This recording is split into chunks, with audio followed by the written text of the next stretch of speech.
কাউকে শয়তান বলে বকা দিলে কি গুনাহ হবে?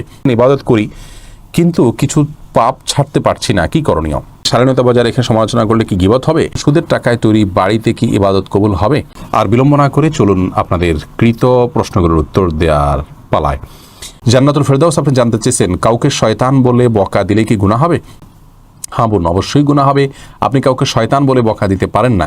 কাউকে কাফের বলা, কোনো মানুষ কখনো শয়তান হতে পারে না, এত খারাপ হতে পারে না। যে যত খারাপ না তাকে তত খারাপ বললেন আপনি। কেউ চুরি করেন, আপনি তাকে চোর বললেন। এটা যেরকম অপরাধ হবে, কাউকে শয়তান বলা একই রকম অপরাধ হবে। এটা জায়েজ নাই, নিষেধ রয়েছে হাদিসে।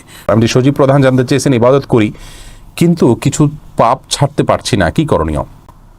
ভাই সজীব, পাপ পরিহার করার প্রয়োজনীয়তা আপনি অনুভব করেছেন, আপনাকে সাধুবাদ জানাই। আপনার এই অনুভূতিকে, আপনার চেতনাকে আল্লাহ তাআলা আপনাকে জন্য বিনিময় দিবেন ইনশাআল্লাহ। পাপাচারগুলো পরিহার করবার জন্য পাপের পরিবেশ থেকে সরে আসাটা প্রয়োজন।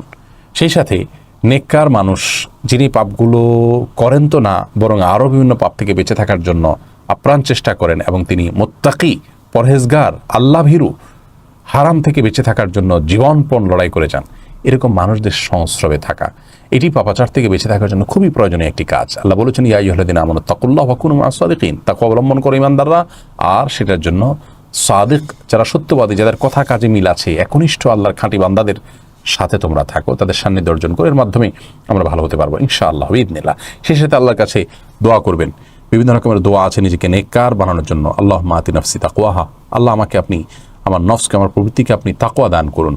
ওয়াজাক্কিহা ওয়া আনতা খায়রু মান যাক্কাহা, এবং এটাকে পরিশুদ্ধ করুন, কারণ আমার অন্তরকে, আত্মাকে পরিশুদ্ধ করার জন্য আপনার চাইতে উপযুক্ত আর কেউ বেশি নেই।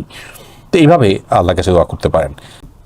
জাকারিয়া হোসেন জানতে চেয়েছেন, শালীনতা বজায় রেখে সমালোচনা করলে কি গীবত হবে? ভাই, গীবতের বিষয়টা আসলে শালীনতা অশালীনতার বিষয় নয়। আপনি কারোর শালীন ভাষায় যদি তার দুর্নাম করেন, তবুও সেটি গীবত হবে। গীবত মানেই হলো, নবী সাল্লাল্লাহু আলাইহি ওয়াসাল্লামের সংজ্ঞা বলেছেন, যিকরুকা আখাক মা ইয়াকরাহুহু, আপনার ভাইয়ের অগোচরে বা বোনের অগোচরে এমন কোনো কথা বললেন যেটা তার সামনে বললে তিনি মনে কষ্ট পাবেন।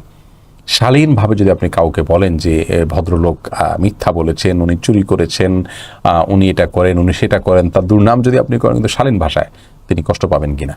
যদি কষ্ট পাবেন এরকম কথা হয়, তাহলে সেটা তার পেছনে বলাটা গীবত বলে বিবেচিত হবে।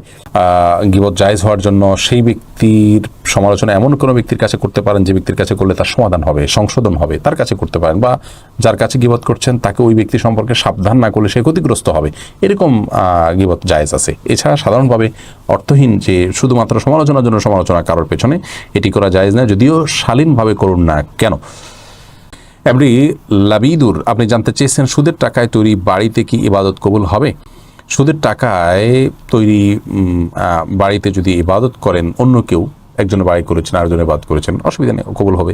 কিন্তু যিনি সুদের টাকায় বাড়ি তৈরি করেছেন, তিনি নিজে ইবাদত করছেন, তাহলে তার হারাম দ্বারায় উপার্জিত শরীর এবং সম্পদ, সেটা নিয়ে ইবাদত করলে সেই ইবাদত আল্লাহর কাছে কবুল হওয়া নিয়ে বড় ধরনের প্রশ্ন আছে। সেটি কবুল হবে না আশা করা যায়, কিন্তু দায় মুক্ত হবেন, ফরজ আদায় হয়ে যাবে, জাস্ট এইটুকু।